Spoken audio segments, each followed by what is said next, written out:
السلام علیکم ناظرین، ایس کیو لائیو کے ساتھ میں ہوں آصف قریشی۔ ناظرین، 27ویں آئینی ترمیم کے حوالے سے کچھ اپ ڈیٹ ہمارے سامنے آئی ہیں جو کہ آج ہم آپ کے ساتھ شیئر کریں گے، کیونکہ جو 27ویں آئینی ترمیم ہے اس میں جو پیش رفت ہوئی ہیں اس حوالے سے آج جو اجلاس ہوا مشاورت کے بعد ارکان نے آرٹیکل 233 میں مجوزہ ترمیم کی بھی منظوری دے دی، جس سے صدر مملکت کو استثناء دینے کی شک پر اصولی اتفاق ہو گیا ہے۔ تاہم اس کا اطلاق ماضی کے مقدمات پر بھی ہوگا یا نہیں، اس کی وضاحت ابھی نہیں کی گئی۔ اس کے علاوہ ناظرین، جو مزید اپ ڈیٹ آئی ہیں جو فوج کے حوالے سے ہیں، جس میں وہاں پر جو ذکر کیا گیا ہے کہ کس طرح جو ہے وہ آئینی ترمیم میں فیلڈ مارشل کے عہدے کے حوالے سے بھی ہم آپ کو بتائیں گے کہ وہ اس میں کیا پیش رفت ہوئی ہیں۔ تو جو اجلاس آج جو اجلاس ہوا ناظرین، اس میں جو مشاورت کی گئی ہے اس میں جو آئین کے آرٹیکل 200 کی بھی منظوری دی گئی ہے، جس میں صدر مملکت ہائی کورٹ کے جج کو جوڈیشل کمیشن کی سفارش پر ٹرانسفر کرنے کے مجاز ہوں گے۔ ہائی کورٹ کے چیف جسٹس کا تبادلہ نہیں کیا جا سکے گا۔ ٹرانسفر ہونے والا جج دوسری عدالت کے چیف جسٹس سے سینئر نہیں ہوگا۔ اسی طرح MQM کی بلدیاتی نمائندوں کو فنڈز سے متعلق جو ترمیمی بل پر بھی اتفاق کر لیا گیا ہے۔ حکومتی اتحادی جماعتوں کی جانب سے 3 مزید ترامیم پیش کر دی گئی۔ خیبر پختونخوا کے نام سے خیبر ہٹا کر پختونخوا رکھنے کی تجویز زیر غور ہے، تاہم بیشتر ارکان کی جانب سے نام تبدیلی کی ترمیم مؤخر کرنے کی تجویز بھی دی گئی ہے۔ وفاقی آئینی عدالت کا قیام، سینٹ انتخابات سے متعلق اصلاحات بھی 27ویں آئینی ترمیم کا حصہ ہیں۔ وزیر اعظم کو 7 مشیروں کی تقرری کا اختیار دینے کی تجویز بھی آئینی ترمیم میں شامل ہے۔ وزرائے اعلیٰ کے مشیروں کی تعداد میں بھی اضافہ کیا جائے گا۔ آرٹیکل 184، 186 اور 191 سے آئین سے نکالنے کی تجویز ہے۔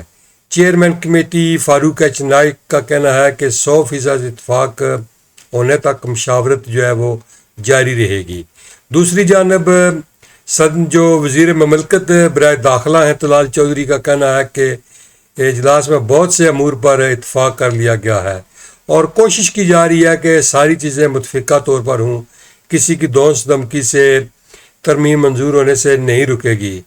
انہوں نے یہ بھی کہا ہے کہ PTI جتنا پارلیمنٹ سے دور جائے گی اتنا سیاست سے دور ہو جائے گی۔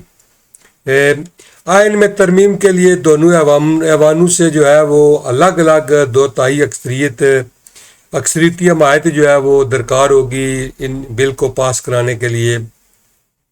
اس وقت آئینی ترمیم کے لیے سینٹ سے 64 اور قومی اسمبلی سے 224 ارکان کے ووٹ درکار ہوں گے۔ سینٹ میں اپوزیشن بینچز پر 30 ارکان موجود ہیں جو ممکنہ طور پر آئینی ترمیم کی مخالفت کریں گے۔ 27ویں آئینی ترمیم منظور کرانے کی کوششیں وزیر اعظم نے آج اتحادی جماعتوں کے سینیٹرز کو بھی شیعے پر بلا لیا ہے۔ وزیر اعظم شہباز شریف نے کہا ہے کہ آئینی ترمیم وفاق اور صوبوں کے تعلقات کو مضبوطی اور ملک کے وسیع تر مفاد میں تیار کی گئی ہے۔ پیپلز پارٹی MQM PTI سمیت جو ہے IPP، Peoples Party MQM IPP سمیت تمام اتحادی جماعتیں جو ہے وہ وزیر اعظم نے کہا ہے کہ یہ خراج تحسین کی مستحق ہیں، جو یہ سارے جو مسودہ ہے اس حوالے سے جو پیش رفت کر رہے ہیں اور ہمارا ساتھ دے رہے ہیں، انہوں نے تمام کا جو ہے وہ شکریہ بھی ادا کیا ہے۔ تو جو ناظرین، آج جو وفاقی کابینہ سے منظوری کے بعد پارلیمان کے ایوان یعنی سینٹ میں 27ویں آئینی ترمیم کا مسودہ پیش کیا گیا ہے، جس میں مسلح افواج سے متعلق آئین کے آرٹیکل 243 میں رد و بدل بھی شامل ہے۔ آئینی عدالت کے قیام اور ہائی کورٹ کے ججز کے تبادلوں سے متعلق تجاویز زیر غور ہیں۔ وزیر قانون اعظم نذیر طارر نے سینٹ اجلاس کے دوران اپنی تقریر میں کہا کہ 27ویں آئینی ترمیم کا مسودہ تجاویز پر مبنی ہے اور جب تک پارلیمان کی 2/3 اکثریت اس کی حمایت نہیں کرے گی تب تک یہ آئین کا حصہ نہیں بنے گا۔ ان کا کہنا تھا کہ پاکستان کی مسلح افواج کے بارے میں آرٹیکل 243 میں ترمیم کے ذریعے آرمی چیف کو چیف آف ڈیفنس فورسز بنانے کی تجویز دی گئی ہے، جبکہ وفاقی آئینی عدالت کے قیام سے آئین کی 40 شقوں میں تبدیلی کی ضرورت ہے۔ ادھر سابق وزیر اعظم پی ٹی آئی کے جو بانی ہیں عمران خان کی جماعت پاکستان تحریک انصاف کے رہنما اور سینیٹر علی ظفر نے 27ویں آئینی ترمیم پیش کیے جانے کی جو ہے وہ مخالفت کی ہے۔ سینٹ اجلاس کے دوران ان کا کہنا تھا کہ حکومت اور اتحادی جماعتوں کو بل منظور کروانے کی جلدی ہے، مگر وہ سینٹ میں اپوزیشن لیڈر کی تقرری کے بغیر 27ویں ترمیم پر بحث میں حصہ نہیں لے سکتے۔ تو ناظرین، جو رواں سال اگست میں الیکشن کمیشن نے سینٹ اور قومی اسمبلی میں اپوزیشن لیڈرز شبلی فراز اور عمر ایوب خان سمیت 9 مئی کے کیسز میں انسداد دہشت گردی کی مختلف عدالتوں سے سزائیں پانے والے پاکستان تحریک انصاف کے 9 اراکین پارلیمان کو نائل قرار دیا تھا۔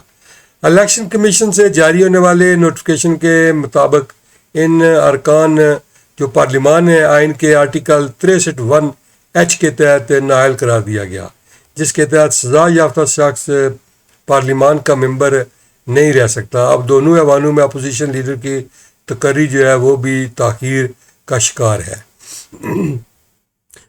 جو اس ترمیمی مسودے میں جو آج پیش کیا گیا ہے اس کے تحت مسلح افواج کے سربراہان سے متعلق آئین کے آرٹیکل 243 میں بھی ترمیم کی جو تجاویز ہے اس میں جو سب سے اہم ہے وہ ترمیمی مسودے کی ایڈوائس پر وزیر اعظم کی ایڈوائس پر صدر آرمی چیف اور چیف ڈیفنس فورس کو مقرر کریں گے۔ آئین کے آرٹیکل 243 میں ترمیمی مسودے کے تحت chairman joint chief of staff committee کا عہدہ 27 نومبر 2025 کو ختم ہو جائے گا۔ چیف آف آرمی سٹاف جو چیف آف ڈیفنس فورسز بھی ہوں گے، وزیر اعظم کی مشاورت سے نیشنل اسٹریٹجک کمانڈ کے سربراہ مقرر کریں گے، اور نیشنل اسٹریٹجک کمانڈ کے سربراہ کا تعلق پاکستانی فوج سے ہوگا۔ حکومت مسلح افواج سے تعلق رکھنے والے افراد کو field marshal, martial of air force اور ایڈمرل آف فلیٹ کے عہدے پر ترقی دے سکے گی۔ فیلڈ مارشل کا رینک اور مراعات تا یاد ہوں گی، یعنی فیلڈ مارشل تا یاد فیلڈ مارشل رہیں گے۔ سینٹ میں تقریر کے دوران وزیر قانون نے کہا کہ آرمی چیف کی خدمات اور عالیہ جنگ میں کامیابی تسلیم کرتے ہوئے انہیں فیلڈ مارشل کے عہدے سے نوازا گیا۔ ان کا کہنا تھا کہ فیلڈ مارشل کا خطاب اور رینک، یہ رینک ہے، کوئی تعیناتی نہیں۔ آرمی چیف ایک تعیناتی ہے جس کی مدت 5 سال ہے۔ مدت ختم ہونے پر وہ عہدہ چھوڑ دیتے ہیں اگر انہیں توسیع نہ دی جائے۔ وزیر قانون نے کہا کہ آئینی ترمیم میں field marshal, martial of the air force اور فلیٹ ایڈمرل کا ذکر کیا گیا۔ یہ قومی ہیروز ہوں گے۔ ساری دنیا میں یہ خطاب تا یاد ہیں۔ ان کا کہنا تھا کہ اس عہدے اور خطاب کو آئینی تحفظ دیا گیا ہے۔ اس کا مواخذہ یا واپسی وزیر اعظم کا اختیار نہیں ہوگا بلکہ پارلیمان کا اختیار ہوگا، کیونکہ وہ ساری قوم کا ہیرو ہے، کسی ایک وزیر اعظم یا ایگزیکٹو کا ہیرو نہیں۔ جو اعظم نذیر طارر ہیں انہوں نے کہا کہ army chief chief of defence forces ہوں گے۔ چیف آف نیول سٹاف اور ایئر سٹاف کی تعیناتی بھی اسی طرح وزیر اعظم کی ایڈوائس پر ہوا کرے گی۔ موجودہ chairman joint chief of staff بھی ہماری قومی ہیرو ہیں۔ ان کی مدت ملازمت ختم ہوگی تبھی یہ عہدہ ختم ہوگا، اس کے بعد نئی تقرری نہیں ہوگی، کیونکہ ہم نے چیف آف آرمی سٹاف کو ہی چیف آف ڈیفنس فورسز کی ذمہ داری سونپی ہے۔ ان کا کہنا تھا کہ chairman joint chief of staff کی ذمہ داریوں میں ایک نیشنل اسٹریٹجک کمانڈ ہے۔ اس کے مطابق یہ دفاعی صلاحیتوں اور میزائل نظام سے متعلق اساس ذمہ داری ہے جس کے لیے وزیر اعظم تعیناتی کریں گے۔ انہوں نے کہا کہ جب فیلڈ مارشل کمانڈ چھوڑیں گے تو وفاقی حکومت کا اختیار ہوگا کہ وہ انہیں اعزازی یا مشافتی رول میں کام کرنے دیں۔ جو اس کے علاوہ 27ویں آئینی ترمیم کے مسودے میں آئینی عدالت کا قیام اور اس کا طریقہ کار بھی وضع کیا گیا ہے۔ گزشتہ برس 26ویں آئینی ترمیم کے تحت آئینی بینچ قائم کیا گیا تھا جسے اب آئینی عدالت کا درجہ دیا جا رہا ہے۔ اس بارے میں وفاقی وزیر قانون اعظم نذیر طارڑ کا کہنا ہے کہ 2006 میں مسلم لیگ اور پیپلز پارٹی کی قیادت کے درمیان طے پانے والی میثاق جمہوریت میں بھی وفاقی آئینی عدالت کے قیام کا ذکر تھا، لہذا اس پر اب عمل درآمد کیا جائے گا۔ مسودے کے مطابق آئینی عدالت کا سربراہ اس کا چیف جسٹس ہوگا، جبکہ اس میں تمام صوبوں سے برابر تعداد میں ججز تعینات کیے جائیں گے۔ بطور آئینی عدالت جج تعیناتی یہ شرط رکھی گئی ہے کہ وہ سپریم کورٹ میں بطور جج کام کر چکے ہوں، ہائی کورٹ میں کم از کم 7 سال جج رہے ہوں، 20 سال تک ہائی کورٹ سپریم کورٹ میں بطور ایڈوکیٹ کام کیا ہو اور سینیارٹی حاصل کی ہو۔ مسودے کے مطابق آئینی عدالت کو 2 یا اس سے زیادہ حکومتوں کے درمیان اختلافات میں اصل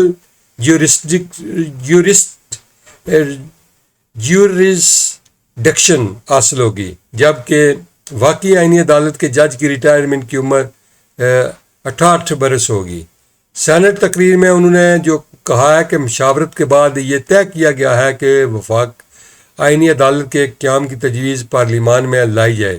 وہ کہتے ہیں کہ حکومت اس کے لیے آئین کی 40 شقوں میں تبدیلی کرنے جا رہی ہے تاکہ وہاں وفاقی آئینی عدالت اس کے چیف جسٹس اور ججز کا ذکر ہوگا۔ انہوں نے کہا کہ ان شقوں میں تبدیلی سے آئین کا مفہوم تبدیل نہیں کیا جا رہا۔ اسی طرح آئینی ترمیم کے مسودے کے مطابق سپریم کورٹ کی اصل جیورسڈکشن اور از خود نوٹس اختیارات سے متعلق آرٹیکل 184 ختم کیا جا رہا ہے۔ یہاں یہ خیال کیا جا رہا ہے کہ آرٹیکل 184(3) کے تحت سپریم کورٹ کے پاس عوامی اہمیت کے عمل مسائل پر از خود نوٹس لینے کا اختیار تھا، جبکہ آرٹیکل 186 کے ذریعے وفاقی آئینی عدالت یا سپریم کورٹ کو انصاف کے تقاضوں کے مطابق کسی بھی کیس کو اپنے پاس ٹرانسفر کرنے کا اختیار دیا گیا ہے۔ اسی طرح جو ہائی کورٹ 27ویں آئینی ترمیم کے مسودے کے مطابق صدر کو یہ اختیار دیا گیا ہے کہ وہ کسی ہائی کورٹ کے جج کو جوڈیشل کمیشن آف پاکستان کی تجویز پر کسی اور ہائی کورٹ میں ٹرانسفر کر سکے۔ اس مجوزہ ترمیم میں اہم بات یہ ہے کہ اگر ہائی کورٹ کا کوئی جج تبادلے کو قبول نہیں کرتا تو اسے اپنے عہدے سے ریٹائر تصور کیا جائے گا، جبکہ یہ بھی تجویز کیا گیا ہے کہ اگر ہائی کورٹ کا جج وفاقی آئینی عدالت کا سپریم کورٹ میں تعیناتی قبول نہیں کرتا تو اسے بھی ریٹائر تصور کیا جائے گا۔ وزیر قانون نے کہا کہ 1973 کے آئین میں ججز کے ٹرانسفر کے لیے آرٹیکل 200 موجود ہے، جس کے مطابق کسی بھی ہائی کورٹ جج کو صدر مملکت وزیر اعظم کی ایڈوائس پر دوسری ہائی کورٹ میں ٹرانسفر کر سکتے ہیں۔ تاہم وہ کہتے ہیں کہ اس کے لیے ہائی کورٹس کے ججز اور سپریم کورٹ کو اعتماد میں لینا اور مشاورت کرنا ضروری تھا۔ ان کا کہنا ہے کہ یہ تبادلہ جج کی رضا کے بغیر 2 سال کے لیے ہو سکتا تھا اور اس سے زیادہ عرصے کے لیے جج کی رضامندی درکار تھی۔ تو وزیر قانون نے کہا کہ 18ویں ترمیم سے 2 سال والا معاملہ نکال دیا گیا تھا، جبکہ 26ویں آئینی ترمیم میں اسے برقرار رکھا گیا تھا۔ ان کا کہنا تھا کہ اب ہائی کورٹس کے ججز کے تبادلے کو آسان بنایا جا رہا ہے۔ انہوں نے مثال دی کہ بلوچستان جیسے صوبے جہاں قدرتی وسائل کا کام بڑھ رہا ہے، اگر وہاں کی بار یا چیف جسٹس کچھ سال کے لیے کارپوریٹ لا میں تجربہ رکھنے والے ججز مانگتے ہیں تو اسے ممکن بنایا جا سکے گا۔ انہوں نے کہا کہ ہائی کورٹ کے ججز کا لاہور، اسلام آباد، کراچی، پشاور کے درمیان تبادلہ ممکن ہو سکے گا۔ بعض اوقات ججز خود اس خواہش کا اظہار کرتے ہیں کہ ہم نے اس میں وزیر اعظم کی ایڈوائس کا رول نکال دیا ہے، اسے جوڈیشل کمیشن اور پاکستان کے سپرد کیا ہے۔ ان کا مزید کہنا ہے کہ اس ترمیم کے تحت تبادلوں کے باوجود ہائی کورٹ کے ججز اپنی اصل سینیارٹی قائم رکھ سکیں گے۔ سپریم کورٹ جو سپریم جوڈیشل کونسل سے متعلق آرٹیکل 209 میں تبدیلی کی بھی تجویز کی گئی ہے۔ اس کونسل میں اب وفاقی آئینی عدالت کے چیف جسٹس، سپریم کورٹ کے چیف جسٹس کے بعد سپریم کورٹ اور آئینی عدالت کے سب سے سینئر ججز اور ہائی کورٹس کے 2 سب سے سینئر ججز شامل ہوں گے۔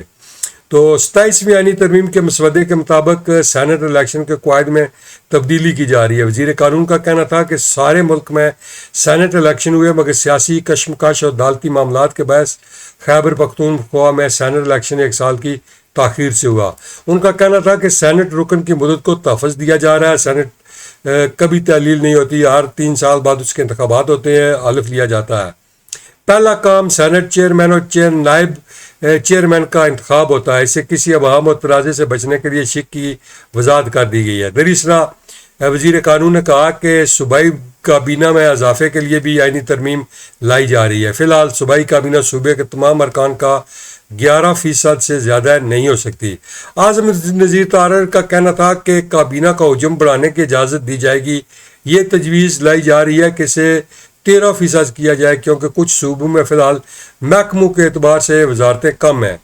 پہلے 5 مشیروں کی اجازت تھی، اسے 7 تک لے گئے ہیں۔